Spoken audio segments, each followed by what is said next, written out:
My name is Mikkel White. I'm the pastor here at the South Lansing campus of Sycamore Creek Church. It's great to see you this morning. We like to start off our services with a little bit of audience interaction, and we're starting a new series on habits. So, what's one thing you have a habit of checking every day? Email, notifications, weather. Who checks the weather every single morning? There you go. Well, I bet we all check some other stuff too, like our text messages and whatever. Would you stand with me? Let's sing a few songs this morning. Stand as you're able.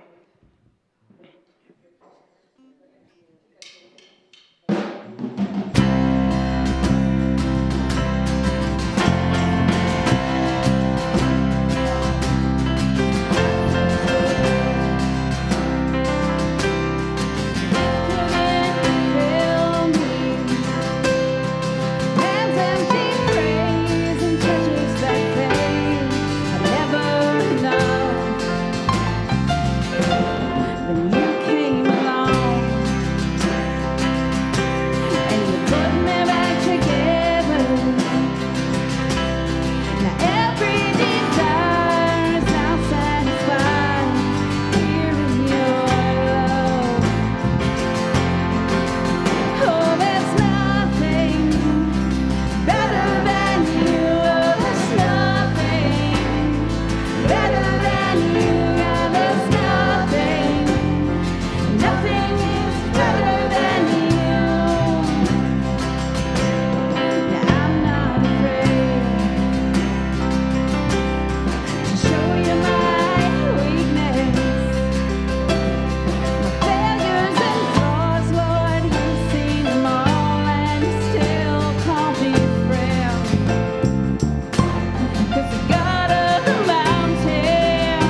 That'll melt some snow. Whew.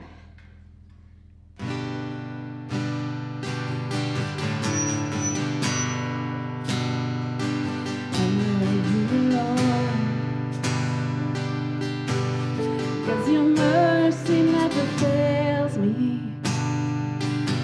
And all my days I've been held in your hands. Every moment that I wake up till I lay my head, I will sing of the goodness of God.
guys can be seated.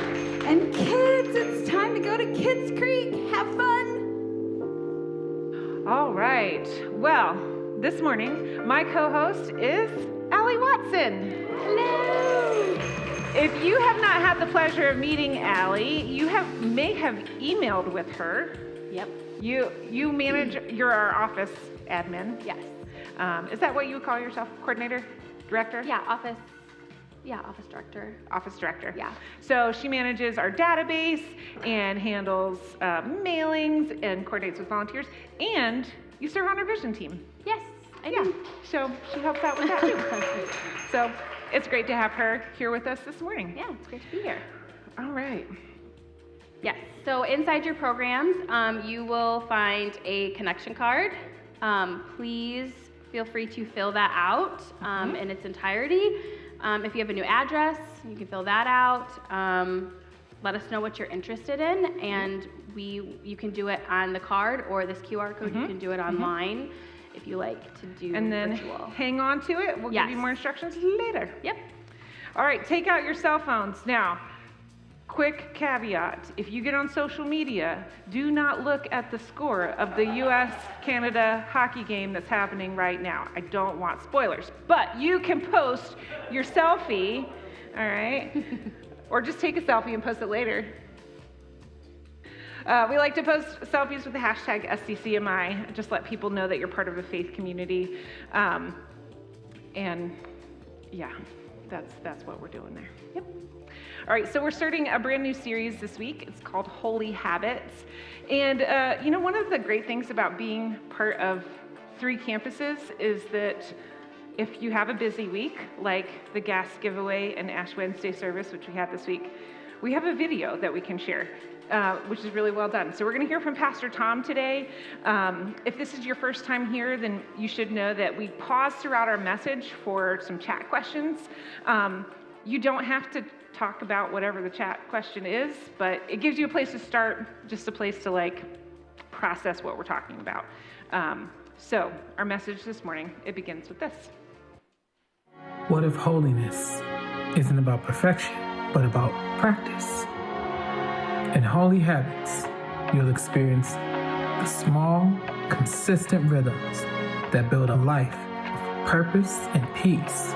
From reading scripture to finding mentors, these habits don't just change what you do, they change who you become. Join Sycamore Creek for this 6-week series leading up to Easter.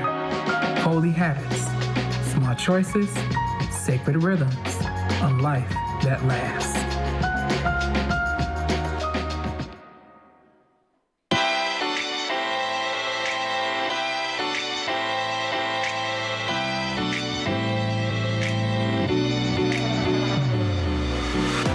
My dad was a bit of a character. He grew up in downtown Indianapolis in a very urban setting, and he never learned to swim.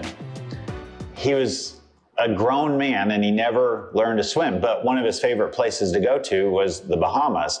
And so he and my stepmom would fly down to the Bahamas and he would snorkel. Well, you can see, he's snorkeling in 12 inches of water with a floaty. And I mean, here's a grown-ass man snorkeling in 12 inches of water. Meanwhile, by the time I'm a teenager, my family, my mom and stepdad took us on a vacation to Cancun, and I got to go out and do one of the most amazing things I've ever done, and that is scuba dive. If you've never been scuba diving, it is an otherworldly experience. It's like moving through 4 dimensions. People are above you, and they're below you, and they're on the side of you, and on this side, and in front of you, and behind you. It is an amazing experience to be able to go that deep into water.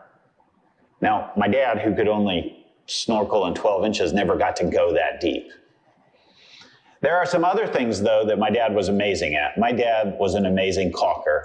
In fact, he caulked every window in our house. I sort of think it was kind of silly, they never opened the windows, but you couldn't see the caulk. It was just a perfect bead along the way. Meanwhile, I'm a grown-ass man who doesn't know how to caulk. This isn't an actual picture of my caulking, but it's what my caulking would look like if I tried to caulk a bathtub. So often our spiritual lives are just like this. We are content to scuba dive in 12 inches of water rather than to go deep in our spiritual lives. We are content to make a mess of caulking the stuff around our house rather than learning how to do it in a beautiful way. We're the spiritual equivalent of a man-child. We're like a grown-ass spiritual kid when it comes to the depth of our spiritual lives. Now, we have good intentions. We show up for church. Maybe we pray at our meals. We maybe even are involved in a small group from time to time.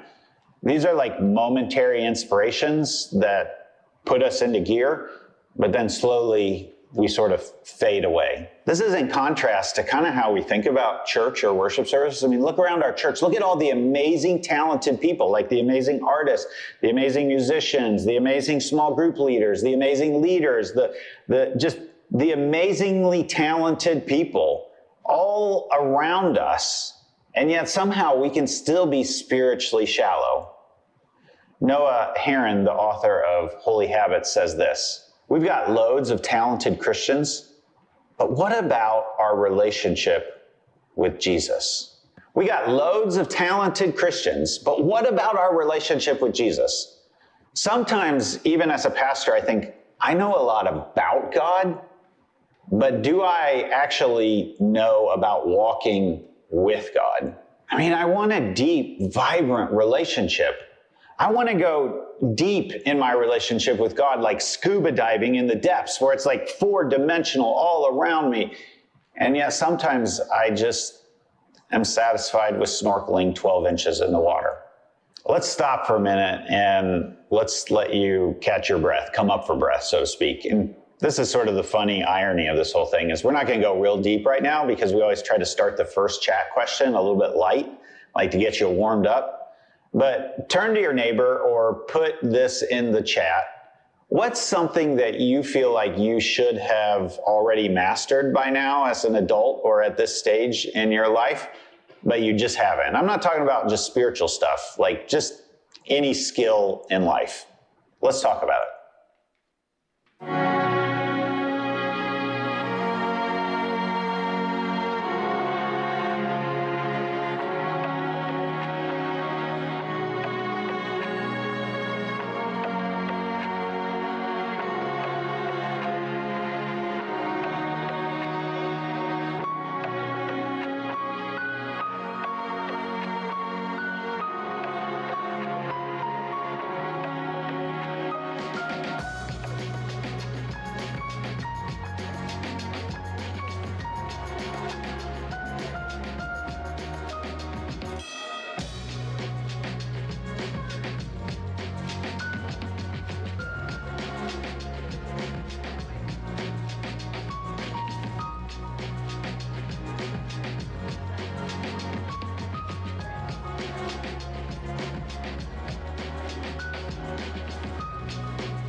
Well, it looks like you all had some good conversations. The first thing that came to mind for me was changing the tire on my car. Nathan, my husband, has shown me how to do it a couple of times, but I've never had to do it. So sometimes I need that practical, actual experience. Please do not go splash the tires on the car that I just got. That would not make me very happy. How about you, Allie? Initially, I was just adulting in general. I'm not good at that. But since being a mom, I think just waking up before my kids, just to have a start to my day without my kids, I have just not mastered that. And they're my alarm clock, really. I never mastered that. Yeah. Now I have to get up before them so that I can wake them up to get ready for school, but yeah. Still That's something about I hit it. my snooze button a couple of times. Till the very last minute. It's not something I'm great at, so yeah. All right, well, let's continue on with the next segment of our message.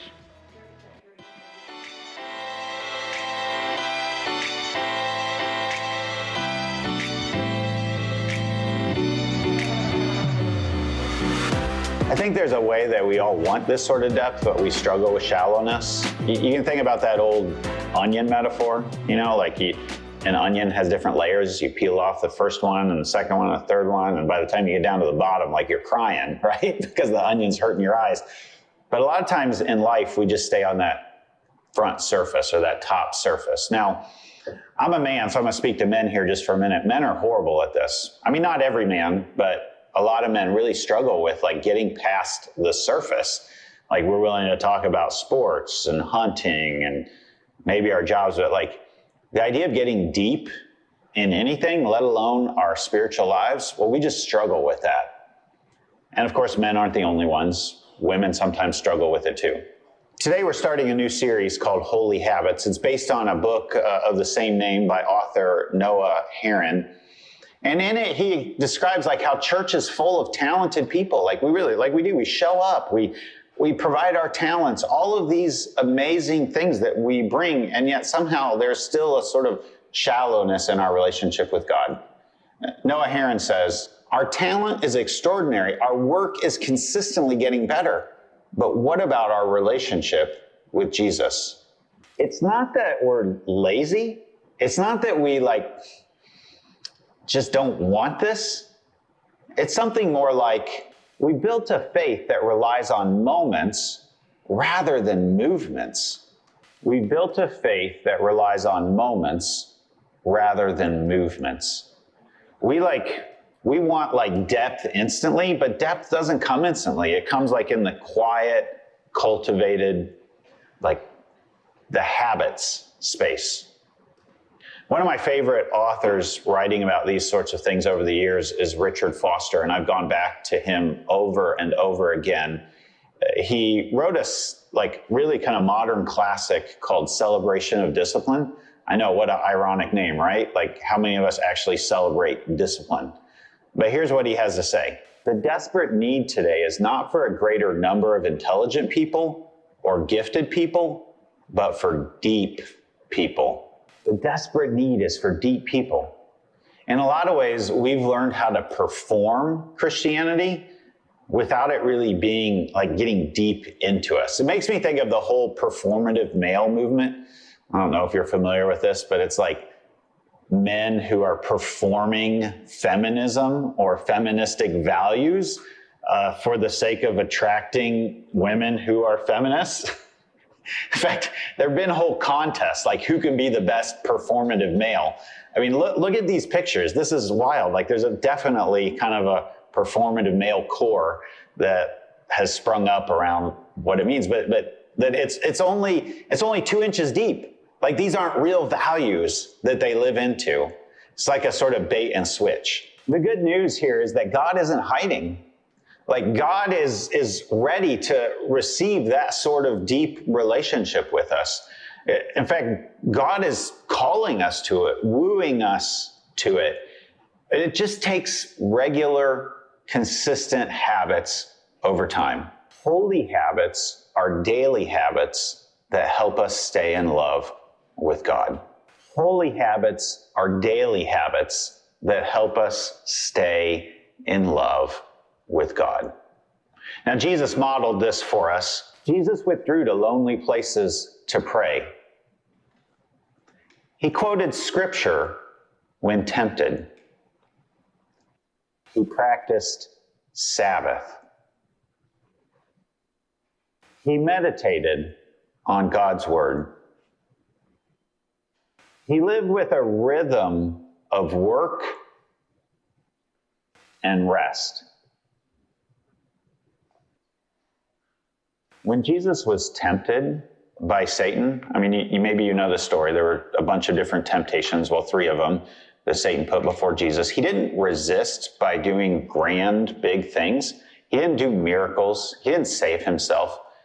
He went back to a practice that he had formed, in daily, consistent habits that had helped him stay in love with God. He simply said what he had read. It is written. You sort of have to read in between the lines in this moment, but how does Jesus know what was written if he hadn't had daily, consistent time of reading? Well, he certainly didn't pull out his phone and search on Google. He didn't have a Bible where he could look it up with a concordance of when you're tempted by Satan, refer to these verses. No, he had it up here. Actually, he probably had it even deeper than up here. He had it in here, like deep inside himself. And when you have it in here, it comes out in your moment of temptation. Noah Heron says, an encounter with Jesus will set us free. Our spiritual habits will keep us free. This is the point of the entire series. All right, so if you get anything over the next several weeks of this, this is it. This is the point. You don't grow deeper by trying harder. You grow deeper by training smaller. Let me say that again. You don't go deeper by training harder. You go deeper by training smaller. You choose to show up in small, simple, daily ways, day after day after day, as a habit. I think about the way that I've trained my kids to cook. I love cooking. My wife, she'd be happy to never cook again in her life. But I've loved teaching my kids to cook. And it starts here. It starts when they're young. You give them bread and you give them jam and you let them put it on there. And then you have fresh food around you. I mean, oh my gosh, this is one of my favorite pictures of Micah. He's got this head of garlic. What is he? He's like maybe 2 years old and he's just sniffing it. I mean, the smell of garlic. Ooh, we're building that into him. And then eventually, mom's in there too, occasionally helping cook and baking bread. And you've got the next one coming along and it's a fun, joyful experience. But you get to this magical moment where, they can start to do it on their own. When you get to this moment, especially, you have to be ready for failure. You have to be ready for messes. You have to let them make mistakes and cook things that don't turn out well or that even taste bad. Because I put things on the table that tasted bad, and I've had to say, we're not going to eat that. I can go get the frozen pizza out of the freezer. And then there's this beautiful moment where Micah is teaching his friends how to cook something that he loves cooking on a regular basis. And he's doing it without a recipe. He's just doing it because he knows how to do it. He's done it so many times. This is a slow, steady practice over days and weeks and months and years, with a willingness and a freedom to fail along the way. Let's stop for a minute and give you a chance to, cook something up. Go a little bit deeper. Turn to your neighbor or put your answer in the chat. Where do you see Jesus or others living out holy habits? Let's talk about it.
All right. Well, again, I hope you had some good conversations. Allie, what came up for you when you thought about this question?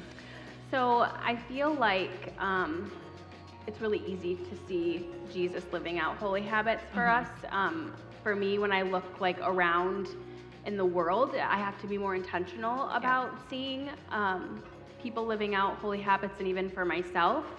But when I do, I feel like I'm often surprised just seeing people that, ordinary people just speaking up about things that are wrong or injustices that they're seeing. And it's really so grounding and such a good feeling to see other people be brave and speak against the grain in a society where that is just not seen. Yeah. When I thought about this question, the person who came to mind was my grandmother.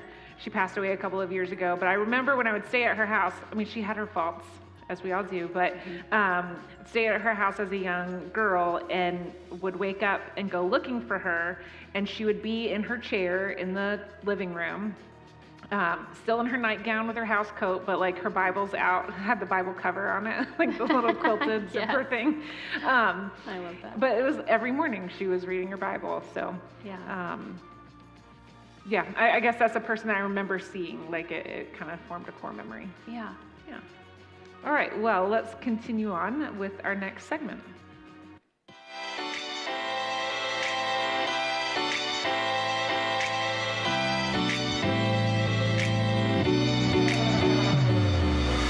In this series, we're going to explore these holy habits: coming home and talking to God, rest, being a mentor and finding a mentor, teamwork, and celebration.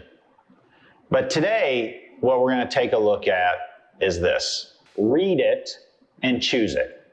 Now, here's what I mean by read it and choose it. Identify a lie you often believe, write it down, find a scripture or some other spiritual writing that tells the truth, read that truth daily, and choose to believe it over the lie. This is the habit of spiritual reading.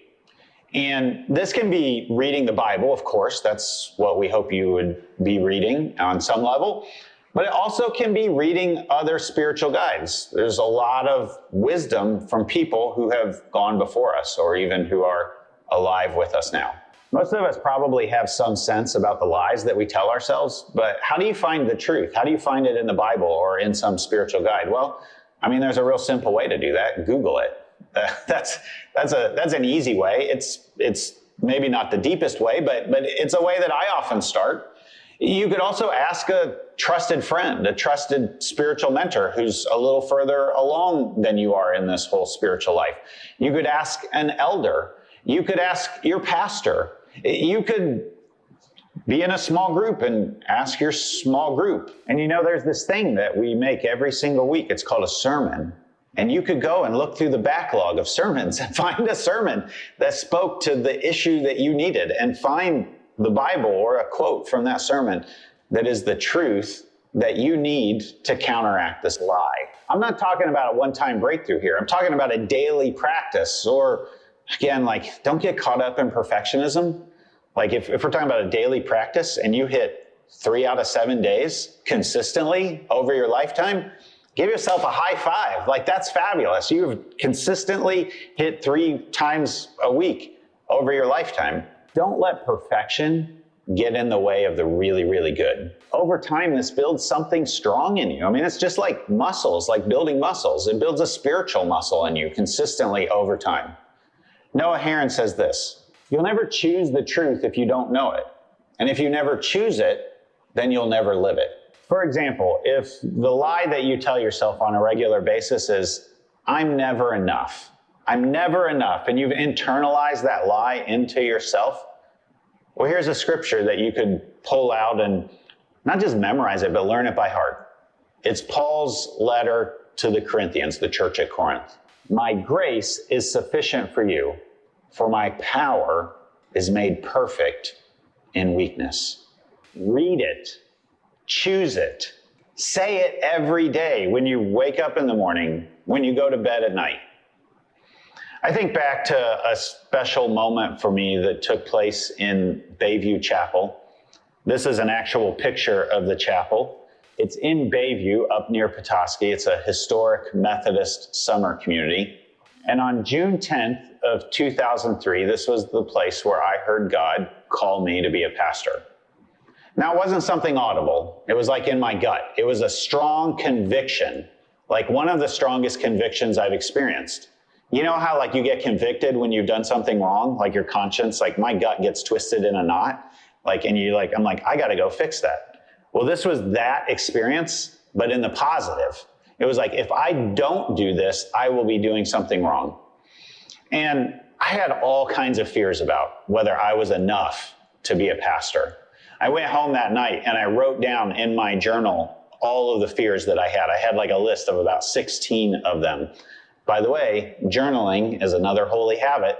I have since taken that journal entry and I've typed it up and I put it on a calendar event in Google Calendar, and I read through that list of fears every year. And it turns out that, well, of that list, there's only maybe like one or two that are really still live for me, but they don't like live front and center for me. They're very much in the background at this point. Some of them though, like, well, they happened and it turns out they weren't that bad. Some of them happened and it turns out I kind of liked them. And some of them, well, they just never happened, period. You know, so this practice of writing things down, writing your fears down and going back and reviewing them years later, decades later, and you see how God worked in your life. But at the time, part of what I wrote in my journal was from a spiritual guide. And I want to read that to you. It was a very powerful quote for me from a book that I was reading at the time. But first, here's the lie that I was telling myself. I will never overcome my suffering and fear. I will never overcome it. I mean, I was writing down that list of fears, completely expecting that I would live with them for the rest of my life. But then I read this that morning while I was journaling. Francois Fenelon says, "We exaggerate all our sufferings by our cowardice. They, that is our sufferings, are great. It is true. But they are magnified by fear.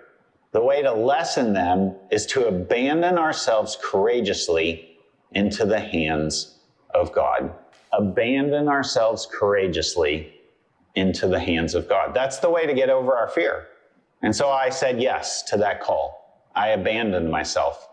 And I think about that quote from Fenelon on a regular basis when I face fears of any kind. Jesus says, "Then you will know the truth, and the truth will set you free." Truth leads to freedom. But what's interesting about this verse, and it gets quoted all the time, it gets quoted outside of spiritual context even, like, know the truth and the truth shall set you free. But notice that Jesus says, then you, what's the then about? So let's go back a verse and see what Jesus said. "If you hold to my teaching, you are really my disciples. Then you will know the truth, and the truth will set you free." It's the knowing the truth. It's the reading it and choosing it. That's the holy habit. That's the daily habit that draws you closer, that helps you to stay in love with God, that lets you go deep into scuba diving rather than snorkeling 12 inches in the water. All right, let's stop for a minute, give you a chance to, well, go just a little bit deeper. Here's a question. What's one lie you want to replace with truth this week? Let's talk about it.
All right.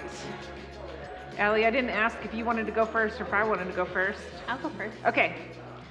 The one that, I could go on forever about this, I think, but the one that comes to my mind right away is that, like, if I rest, that I'm slacking or that I'm lazy or doing something wrong, and that it's a privilege to rest and not something that we need. Yeah. Which we were joking a little bit because we were working a little bit together on episode 3 of this, which is on resting. And my opening story for that is that when my kids were really little, like the age of your kids, that I could almost wish that I would get sick so that I could rest without feeling bad about it. Yeah, or like a hospital stay was like a vacation. Yeah, I was like, when my third baby's born, I mean, that's like a mini vacation in the hospital. Yeah, and it didn't really turn out that way, but like, that's what, you feel like in the moment. When I thought about this one, I thought about in like a little over a week, I'm going before the Board of Ordained Ministry. We're a United Methodist Church. So I'm going before this board to have an interview, and if I pass the interview, then at annual conference this year, I will be commissioned as a provisional elder, which is like a step toward ordination. Yeah, but if I don't pass, then I have to wait another year. And like, it's easy for me to feel like if I don't pass or if I get a not yet, that it's because I didn't prepare enough, or I'm a failure, or I'm dumb, or, like whatever. And when I look at it logically, like I know that those things aren't true. I have a good friend who got a not yet, and she's a great pastor, and then wound up becoming, she went through the whole thing. But that's what I feel in my body in those moments. I'm like, what do I do? And I need to like chill out, let it go. So that I can like go into this thing without being all anxious about it. So we'll see how it goes. You'll do great. Yeah, thanks. All right, we've got one more segment this morning, so let's continue on.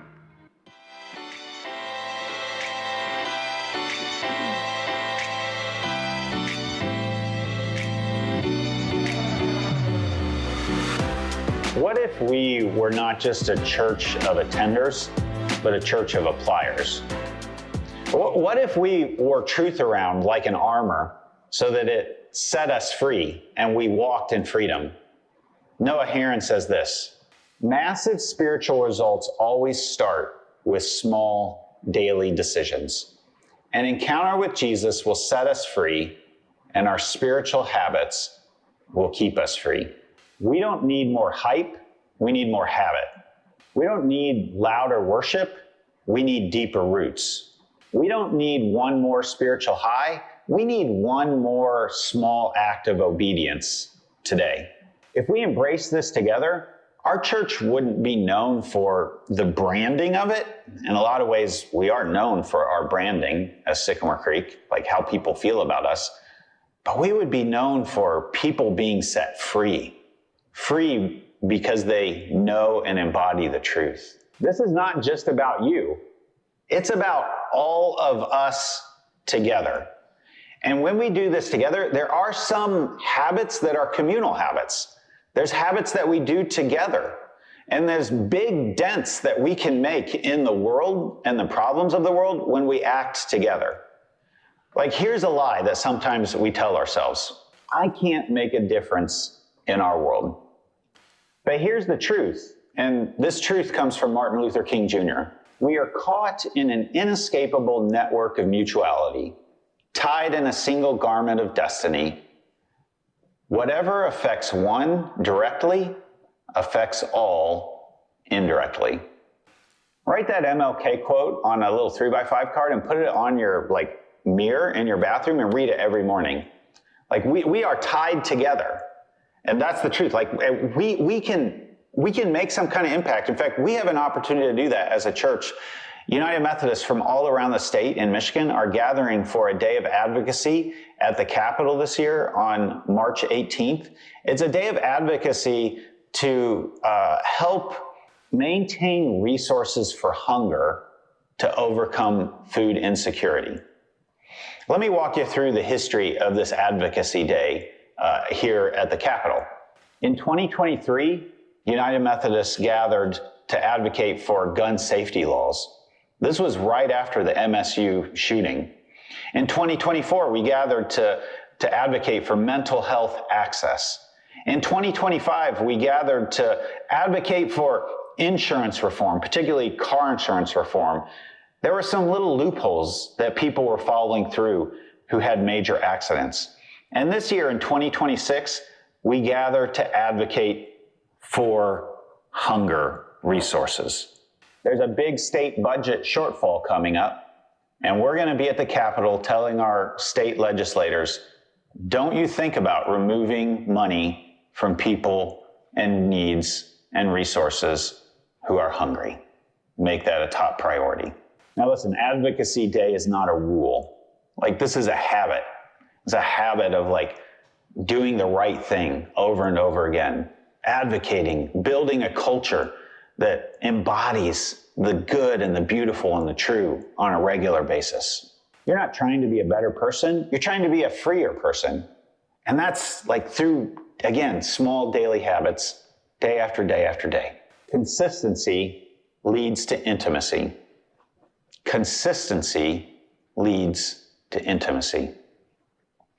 I think about going back to my dad snorkeling in 12 inches of water. I find these pictures just absolutely hilarious. I hope you enjoy them as well. But when I look at this, I think about C.S. Lewis, who wrote a famous apologetic book. Apologetics are the defense of something. So he was defending the Christian faith. It was a book called Mere Christianity. And in it, he talks about how so many Christians are trying to get back to that initial, that initial spiritual high. And he compares it to learning to swim. Listen to what he says. It is much better fun to learn to swim than to go on endlessly and hopelessly trying to get back the feeling you had when you first went paddling as a small boy. Don't just try to go back to reclaiming that first spiritual high that you felt. Let's go deep. Or as Noah Heron has reminded us over and over again, an encounter with Jesus will set us free. Our spiritual habits will keep us free. All right. So we have some ways to connect, some habits that you can build with community or on your own. And so I want to invite you to pull that connection card back out. If you didn't get a chance to fill out the front, fill that out and then flip it over. We have some next steps that you might consider. We've got a lot of next steps. We're about to tell you about them. And if you have a prayer request, you can write that down here. We've got a team of people who would love to be praying for you this week. Our tiny pantry this week is the last drop off for that. It's something that we use to support our local community in giving them non-perishable, high protein, single serve or family size items for them if they need it. Hygiene products are also welcome. So feel free to fill that pantry anytime, but today's like the last big drop for like that. our big drive this month. Yep. Yeah. So we had a meet and eat scheduled for this afternoon at Lansing Shuffle, but if you didn't know, I kind of mentioned it earlier, the U.S. is playing Canada right now for the gold medal game. So, again, don't tell me, don't spoil it for yourself. It's not funny, Jen. We're gonna go to my house, pick up some food on the way. You can swing by your house and get some food. I'll have some drinks or whatever, but we're gonna watch the replay of the game. And if you have been watching and you're like, I don't know what an icing is, it's not what you put on a cupcake, it's something else. Come over and I will explain the game to you and we'll have a good time. So just let me know if you need the address. And tonight is the Nerf Challenge at Potterville campus for our Teen Fuel group, which is grades 6 through 12. If you have your own equipment, feel free to bring that, but it will be provided and we have plenty for everybody that comes. So it's 4 to 6 tonight at Potterville campus. All right, coming up in what is this? So a week and a half, we have our a church-wide town hall. This is going to be on Zoom, and you can just go to sycamorecreekchurch.org/town hall to join that Zoom room. And we're going to give you a financial update from last year. So make plans to join us for that. It'll be good information. And Andy Colbert, the author of Strong Like Water, which was our previous series that we went through, we're going to have a Q&A live stream with that on Sunday, March 8th at 7. You can see the link down there, sycamorecreekchurch.org/YouTube is where you can see her. And I think it's going to be on all of our streaming platforms. So yeah, join us for that. All right, that same day, we're going to have like a opportunity for you to take a next step. If you've been thinking about baptism or partnership, which is our membership, make plans to stick around after the service for that. We'll talk about what those steps look like and maybe even get you a few steps closer toward making that step. And then our Advocacy Day, UMC Advocacy Day at the Capitol, March 18th for advocating for hunger. If you want to register, you can go to that QR code. If you wanted, there's also a flyer in your program with the QR code there too. Yep. It's always a good time. Yeah. It's a lot of people show up, and it's a good practice for talking to your lawmakers. So check those boxes off on your connection card, and then you can drop that in the blue bucket that is at the end of your row. If you brought a financial gift, you can put that in the envelope that's in your program, or you can scan this QR code. Your giving helps make everything here possible. In every way that we're helping people ignite authentic life in Christ and fan it into an all-consuming flame, it comes back to your generous giving. And today we're celebrating some of what our office and admin team have done. Yeah. Tell us a little bit about what that looks like. So I have a whole group of volunteers that usually help me with mailers that go out about 3 times a year for our big events like Easter, Christmas, groups and events starting up. So they come help me stuff all of those envelopes for mailings. I have volunteers that help fold programs for Sunday morning. They really kind of just help with any office tasks that I need. But if you are interested in being a volunteer but don't know, you can email me, Allie Watson at sycamorecreekchurch.org, and I can add you to my office volunteers list, and I just send out an email to everybody, and if you can help, great. If not, that's fine too. It's just kind of a way for you to get connected and help in a very meaningful but kind of behind-the-scenes way. Yeah, if you've never met Allie before, you have definitely interacted with her work. Every week she prints the programs and does all of them, so you touch lots of different things that happen at Sycamore Creek, so thank you for that. Yeah. I also wanted to give you a quick update. Last week we had our gas giveaway. You may have seen it shared on the news. It was kind of wild. We had a great time. We had people lined up. We were at the marathon right next door. We had people lined up out the overflow parking lot at 4:30 p.m. for our 5:30 p.m. giveaway. And we had some volunteers from the neighborhood show up and just jump in to help us direct traffic. It was amazing. It would have been really difficult if they had not jumped in to help, because there was just so many people. Yeah. So that is paid for through your generosity at the Christmas offering. So thank you for your generosity and for helping make that happen. All right, would you stand with me as you're able? We've got a couple more songs to sing this morning.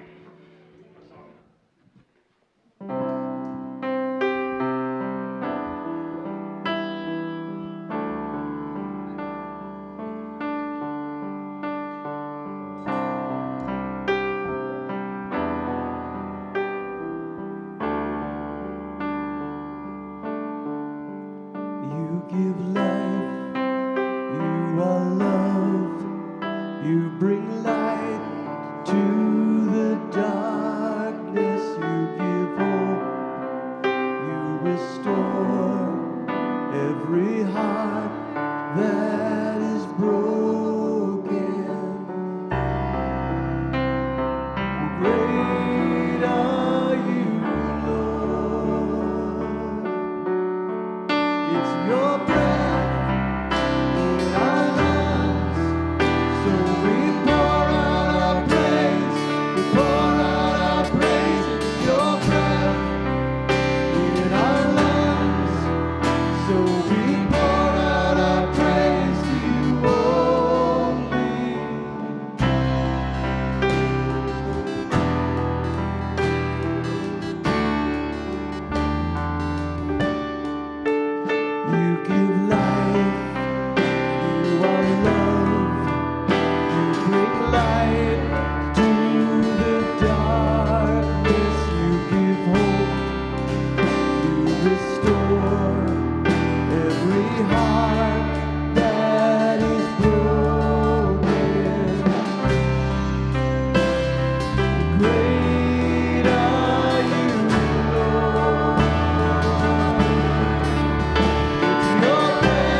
Thanks so much for joining us this morning. I hope to see you back next week as we continue this series with a message on coming home and conversation. Until then, be curious, be creative, and be compassionate. As you go, I have a question for you to discuss. On a scale of 1 to 10, how dedicated have you been to watching the Olympics this year? All right, you can talk with your neighbor. I'll see you next week.